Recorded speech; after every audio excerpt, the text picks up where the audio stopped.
Well, good morning, Awaken. Good morning. Good morning. Good morning.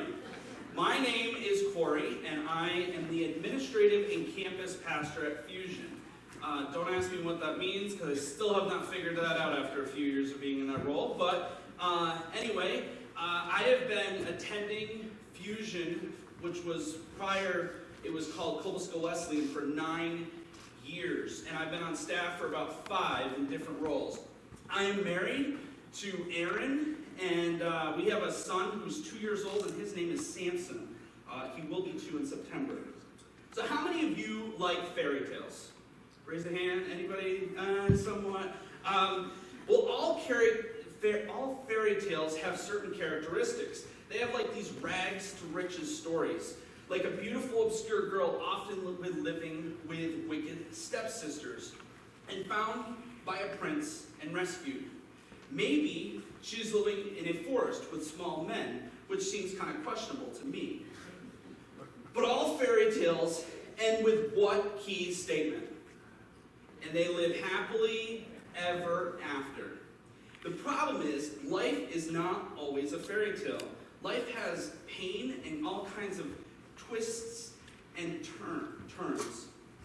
But in the end, we know as believers of Jesus Christ that we all live happily ever after when we get to heaven.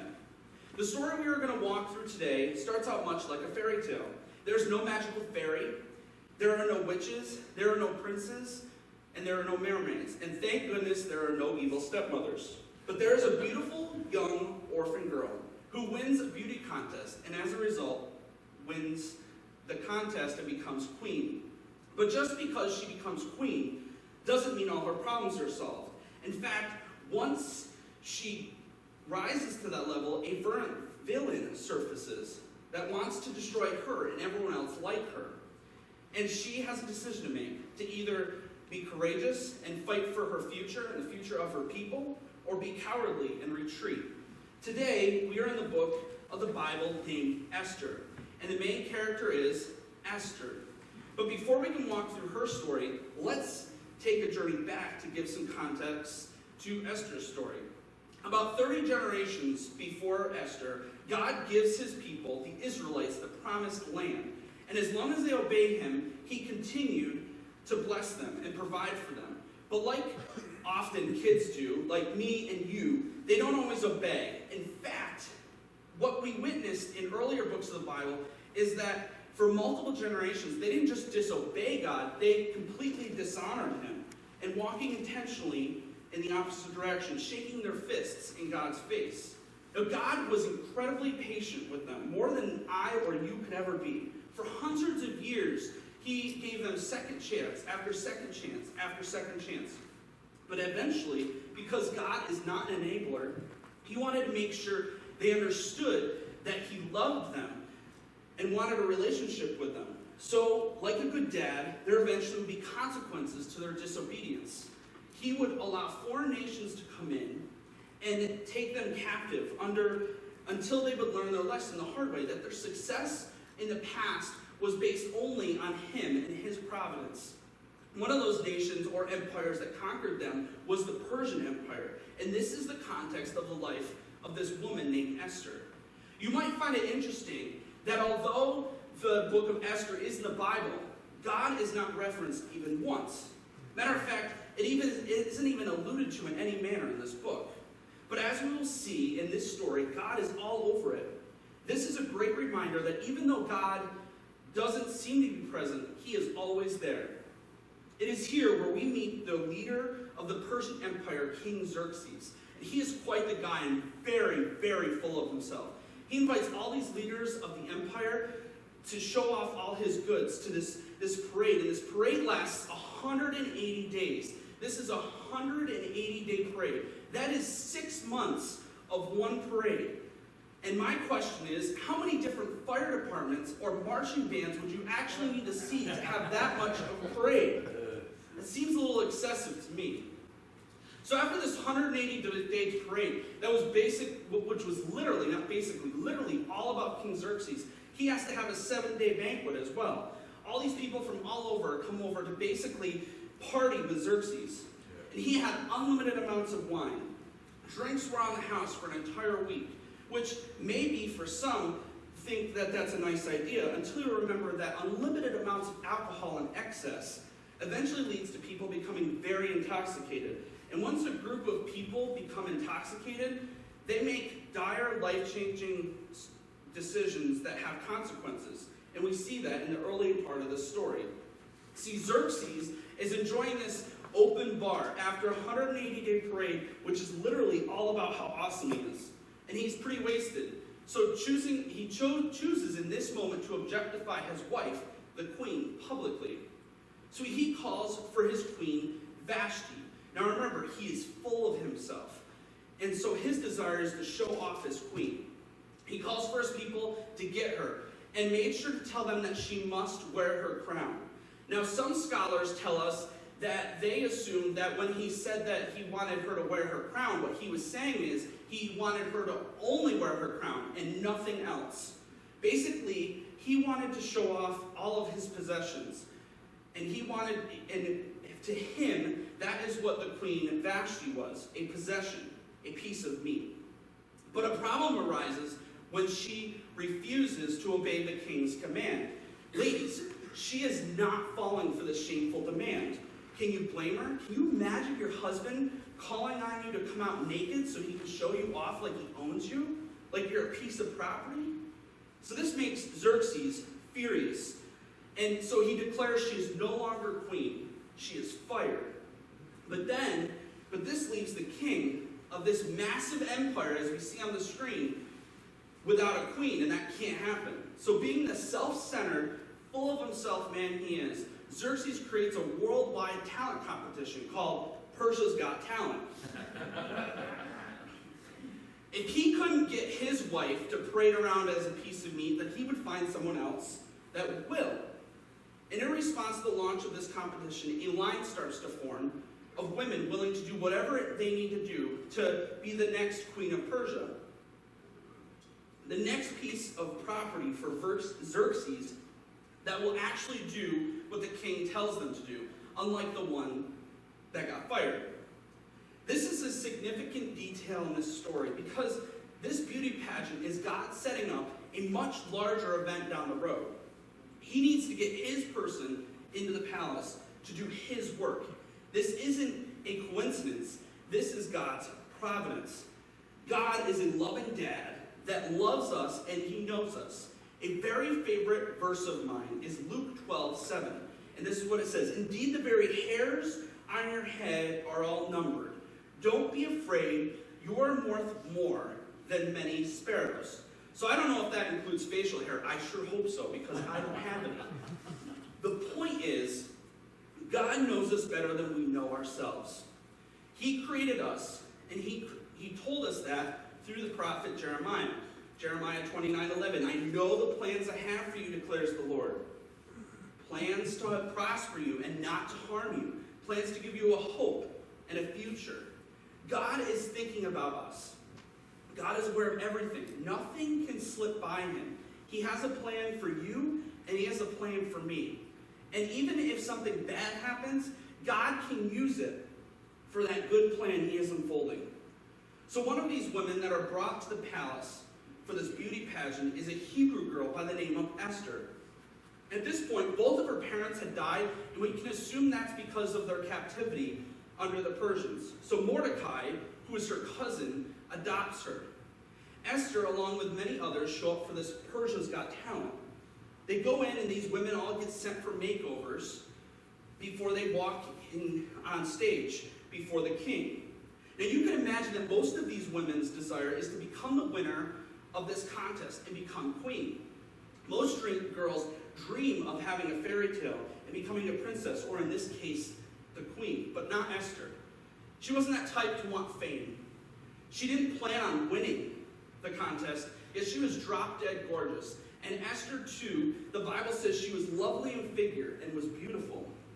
But what was most impressive was not her outward beauty. It was not her appearance that makes her effective for God to use, but her inward character and beauty that makes her dangerous in the hands of God, which is why God has chosen to use her powerfully, her courage.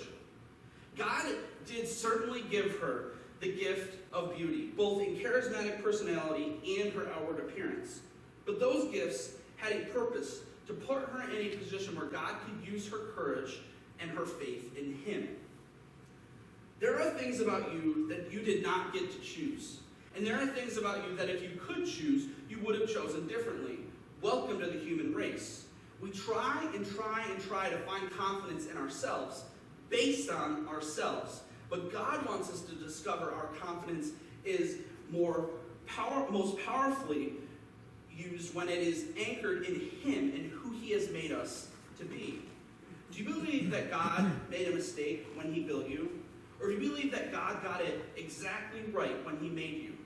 Because what you believe about who you are will impact your behaviors more than anything else.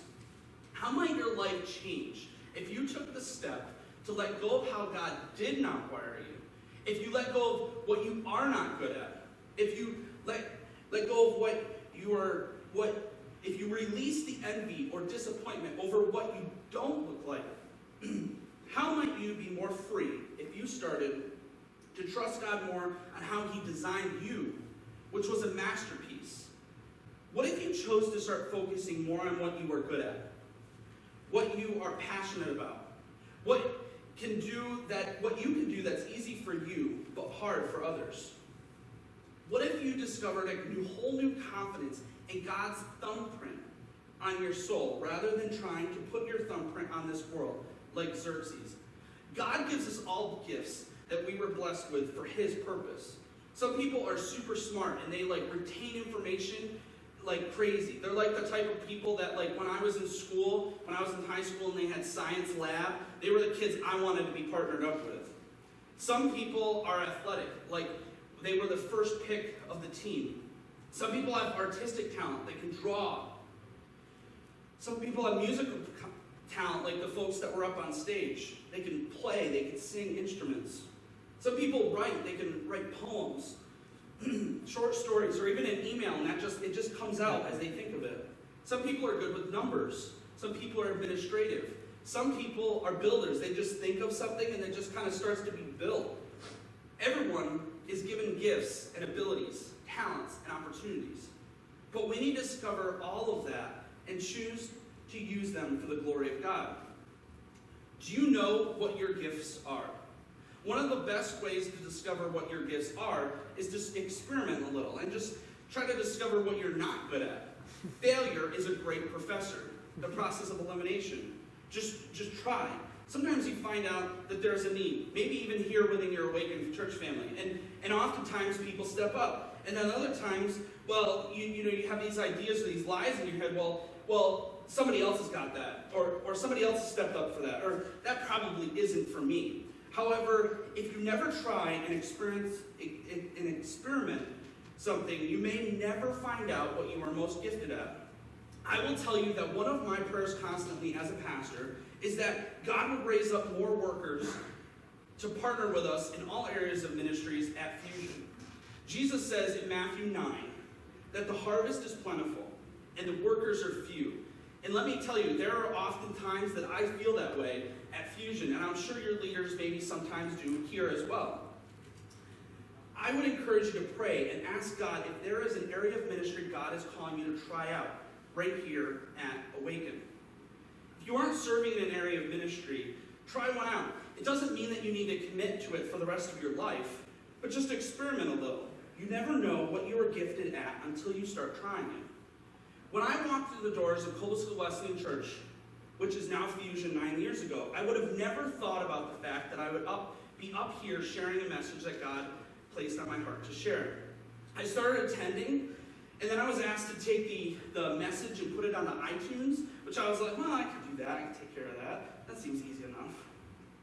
So I did that for a while, and then we went mobile, and it was identified that there needed to be another sound person and somebody to manage the schedule of all the tech people. So then I kind of unintentionally started leading a team. I began to say, you know what, I'll serve anywhere, and I'll do anything. But don't you ever think that I'm going to stand up on a stage and speak a message, or even do announcements. Well, during that time of being the techie guy, and the behind-the-scenes guy, God birthed a renewed passion for ministry, which led me to being the youth director. And fast forward to today, the administrative and campus pastor at Fusion. If I didn't try out a few different things and learn my giftings, there's a chance that today I may not be in this room with you. In fact, I may not even be attending a church at all, because really what kept me coming was the community I found with working alongside people who had similar giftings than I did. I never aspired to be up here speaking. To this day, it sometimes scares me. I'm a techie guy, kind of the behind-the-scenes guy. But one small step of faith at a time, and trying things out little by little, led me to where I am at today. The cool thing is, I have not arrived. And I will continue these little steps of faith until the day I meet Jesus face to face. Timothy is a young guy in the Bible that has been appointed as a pastor. And the Apostle Paul writes him a letter, and in coaching him says, Tim, do not neglect your giftings. God has given them to you. Be confident in who God has designed you to be and the calling God has placed on your life. Lead with courage, no matter how old you are or how old those following you are. Some people look at musicians in which they had that gift, or musicians might look at in which they had administrative gifts. The point is, we're all given gifts by God. One gift isn't better than another. But don't waste the giftings God has given you. Esther's gift, as we will see, is courage under fire. And God packages that gift in a form that will get King Xerxes' attention, so that God can place her where he needs her to use that gift. And as a result of the beauty contest, Xerxes instantly puts the crown on her. And just like that, she's the winner of Persia's Got Talent, the newly installed queen. Almost immediately, Mordecai, remember he adopted Esther, finds himself in a spot that was also provided by God. He is sitting outside the gate where he hears two guards plotting to kill the king. And in Esther 2, we see it says, during the time Mordecai was sitting at the king's gate, Bigthan and Teresh, two of the king's officers who guarded the doorway, became angry and conspired to assassinate King Xerxes. But Mordecai found out about the plot and told Queen Esther, who in turn reported it to the king, giving credit to Mordecai. And when the report was investigated and found to be true, the two officials were impaled on poles. And this was recorded in the book of Annals in the presence of the king. Literally, Mordecai saves the king's life. And this very moment is recorded in the history books. But remember, though, the king has no idea that Esther and Xerxes are related. He doesn't know she is Jewish. This story is just getting started because in every fairy tale there is a villain. And this story certainly does have one of them. His name is Haman, and he is the prime minister of Persia. He is quite the guy. He's like one of those guys that just really enjoys himself. Like, he doesn't need anybody else because he's in love with himself. He has one goal: self-promotion. He expects everyone to worship him and honor him. He demands that everyone bow to him. He walks down the street with his head held high, and everyone stops what they are doing to admire him and bow before him. 99.9% of the Persian Empire bow to him. The 0.1% is Mordecai. The entire kingdom will bow to Haman, but not Mordecai. He won't, and this absolutely infuriates Haman. It ruins his pride because he can't say the entire kingdom bows to him, because one man flat out refuses.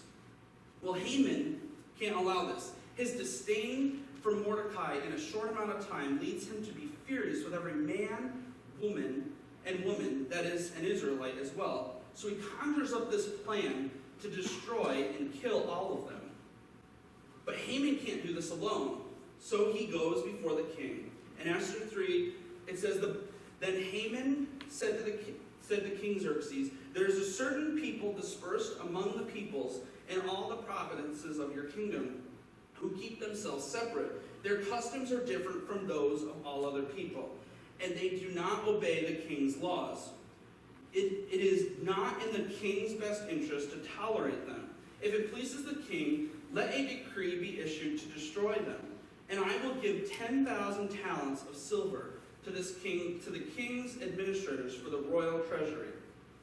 So Haman is actually willing to pay off Xerxes to do this. This guy seriously holds a grudge. The king actually tells Haman to just keep his money. He gives him a ring and says, basically, do whatever you want. Xerxes signs this decree, and just like that, the Jews were scheduled to be eliminated. Every single one of them, men, women, and children. The really messed up thing with this decree that was signed and sent out to all the people in the land is that this is scheduled to happen a year later. So imagine being there, and you get this letter in the mail, and it says, you and your family and your people are going to be eliminated. But don't worry, we're not going to do it today. We're just giving you a heads up. It's going to happen a year later. You have an entire year to ponder being executed.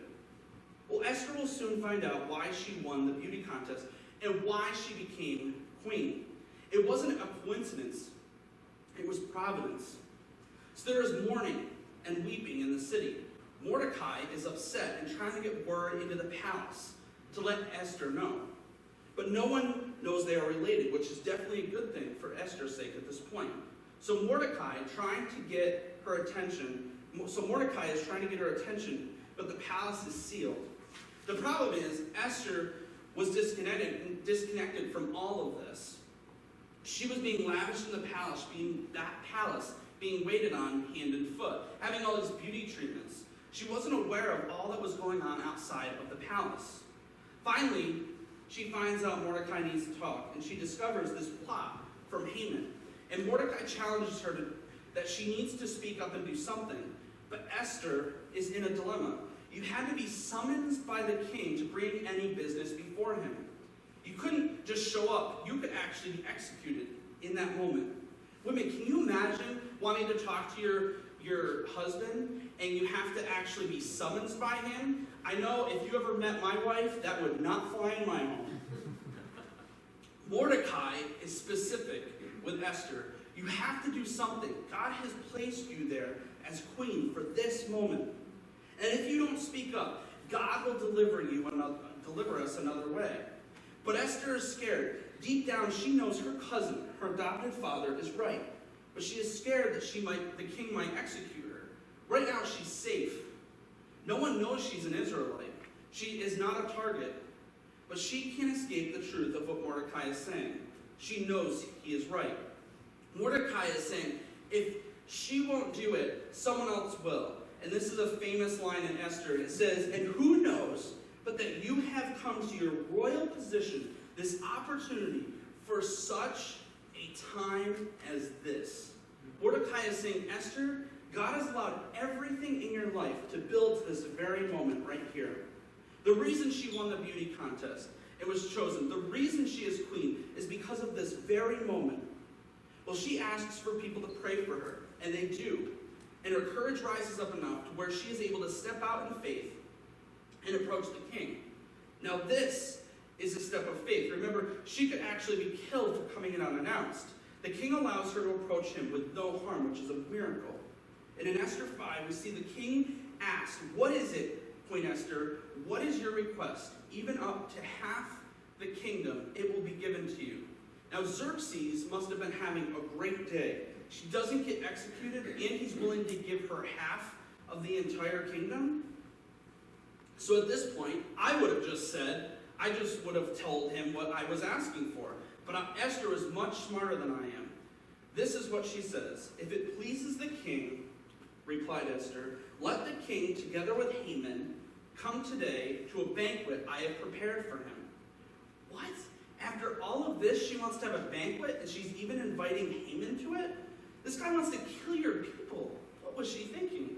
Well, imagine Haman with his very large ego now, hearing this. I mean, it would make sense for the queen to invite her king, but she's inviting Haman too. He must have been feeling pretty good about himself after hearing this. So Haman leaves feeling pretty good, but then walks past Mordecai, and of course Mordecai doesn't flinch. and without fear just sits there and won't bow to Haman. Haman goes home upset, deciding that night to prepare the pole that he will impale Mordecai on. And Haman decides to go back to the palace and talk to the king about this execution of Mordecai. And when Haman arrives, the king is excited to see him, immediately striking up conversation. And this is what the king asked. The king asked, what should be done for the man the king delights to honor? Now Haman thought to himself, who is there that the king would rather honor than me? So Haman then thinks this is a perfect moment to talk about executing Mordecai. The king wants to honor me. So he, Haman, answered the king, for the man the king delights to honor, have them bring a royal robe that the king has worn and a horse the king has ridden, one with a royal chest placed on its head. Then let the robe and horse be entrusted to one of the king's most noble princes. Let them robe the man the king delights to honor, and lead him on the horse through the city streets, proclaiming before him, this is what is done for the man the king delights to honor. The pride of Haman is on loud display here. He thinks the king wants to honor him, and so he lays out this grand gesture filled with public signs of affection, envisioning himself on top of this horse, envisioning himself as the center of attention. But there is a twist in the story. Don't you love a good twist at the end of a movie? Haman thinks this is all about him, but Xerxes isn't thinking about Haman. He is actually thinking about someone entirely. You see, the very same night that Haman is preparing to execute Mordecai's death, what he doesn't know is that the king can't sleep that night. And so he has one of his servants read him a bedtime story from the Persian history books. And the story that is read is where Mordecai saves the life of Xerxes. And Xerxes remembers how awesome Mordecai is. A coincidence? I don't think so. So the king says in Esther 6, what honor and recognition has Mordecai received for this? The king asked. Nothing has been done for him, his attendants answered. The king said, who is in the court? Now Haman had just entered the outer court of the palace to speak to the king about impaling Mordecai on the pole he had set up for him. His attendants answered, Haman is standing in the court. Bring him in. So Xerxes is like, oh dang, this guy saved my life and I've done nothing to honor him. So who is close by that could help me set up this recognition service for my servant Mordecai? Well, Haman had just arrived at the palace.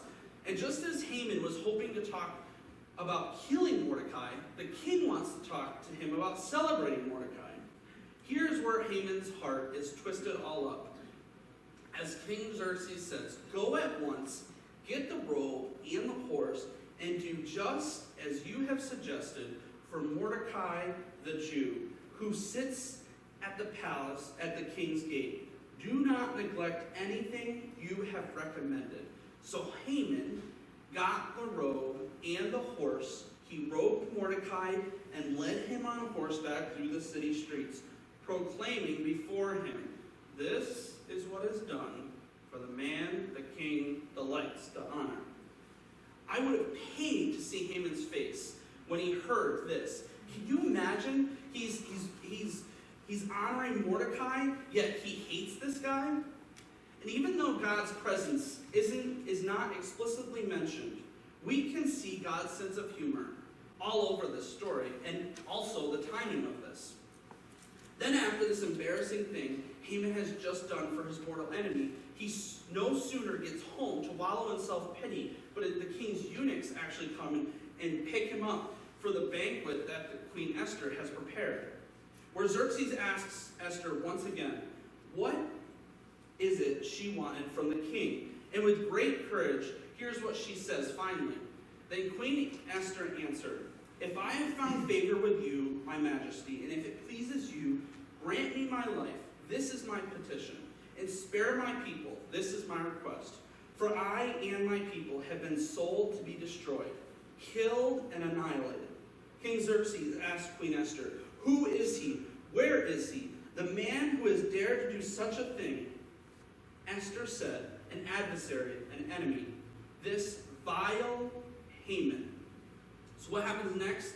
Xerxes is furious with Haman. And in the end, Haman is actually executed by his own hand, because the pole that he erected to impale Mordecai on in a jealous rage was actually used by the king to instead impale Haman as a punishment for his wicked manipulation and plot. Then Xerxes chooses to give Mordecai Haman's old job, and they lived happily ever after. I added that in. That will not be in your Bible. If you have a Bible open, that will not be, unless you have the CV version, which is the Corey version. The final question then to ask is, where is the gospel in this narrative? Where is the good news here? Where do we see that thread of the epic redeeming story of God playing out through Esther, Mordecai, and Xerxes' stories? Well, the first is the good news is our Savior is always the God of deliverance. He often fights battles that we don't even know exist. And when we do find out they exist, he simply wants us to know what battlefield he is on. For our benefit, Mordecai said this to Esther: stand up and speak now, or choose not to. Either way, God will take care of us. Esther, you can be used by God if you have courage, or you can miss out on the chance to be used by him if you retreat in fear. So let's talk about some takeaways or challenges we see in these stories. What if your life was preparing you for a moment like Esther's? What if your entire life was preparation for a moment like this? Has God placed you where you are for such a time as this? He has created you unique. There is no one person that has the same chemical makeup as you do. No one person that has been trusted with the same exact gift mix as you, combined with your personality, your successes, your failures, and experiences.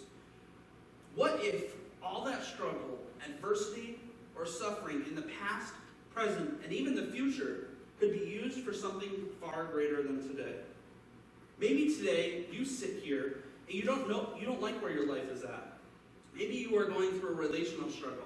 Maybe you are single and you don't want to be.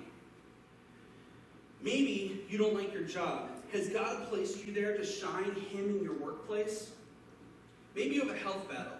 Let me tell you, when my grandmother was ill, God ministered through her so much so that even 10 years later, I still hear stories of her strength and faith in Jesus. Where is your Persia?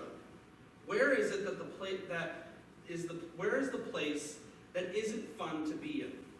You must feel like a slave trapped. Is it possible that you are there for such a time as this? Are you willing to let go of your feelings and be the person God has called you to be? Esther didn't plan on being queen. It wasn't her choice, it was God's choice. He led her into a difficult circumstance, but he led her there for a reason and purpose: to save God's people. Is our mission that much different? Jesus said before he ascended into heaven, go, make disciples. That is our mission. That is our goal. That is our purpose as believers. 9 years ago, I received a phone call from someone inviting me to a dinner at their church.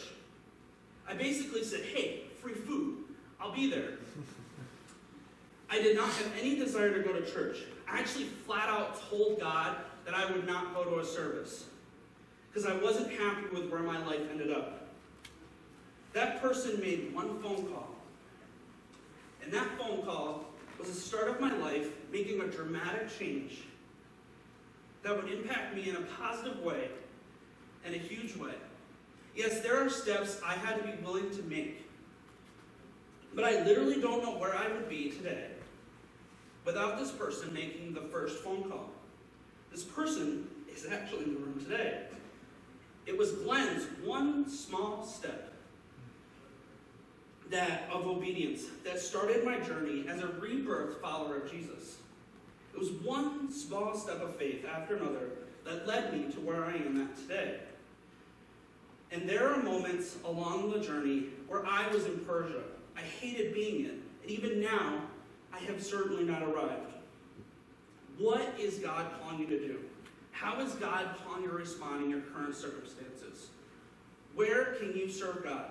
Maybe it is somewhere here at Awaken. Maybe it is by asking God for opportunities to work, to go above and beyond. Or to be intentional about being relational with people that you might not want to be. The point is, in all of this, is that the story of your life might look a little better than Esther's life. Or your story might look a lot worse than Esther's life. The question is, do you believe that God is the one in charge? Or do you believe that no one is? And this world is a drifting ship out to sea. What you believe most deeply will be revealed in your behavior. You will either act with patience, courage, and faith like Esther, or you will act with a desire for revenge against those who hurt you, and patience to wait it out, and a complete lack of faith like Haman. The choice is yours. There is only one choice that leads to a life of freedom and joy. Let me pray for us. God, thank you for today. Thank you for your word and just Esther's life and how we can just see her courage in the difficult circumstances. And God, I just pray as we leave today, whether it's today or tomorrow, God, that you would just every day as we get out of bed and our feet hit the floor, God, that you would just give us that same courage, that same drive as Esther did to save her people, God, because there are hundreds and thousands of people outside the walls of churches today in this area and beyond that have not met you, that don't have a personal relationship with you. And God, it's life or death. So God, I just pray that you would just instill within us all a new passion for you. In your name I pray.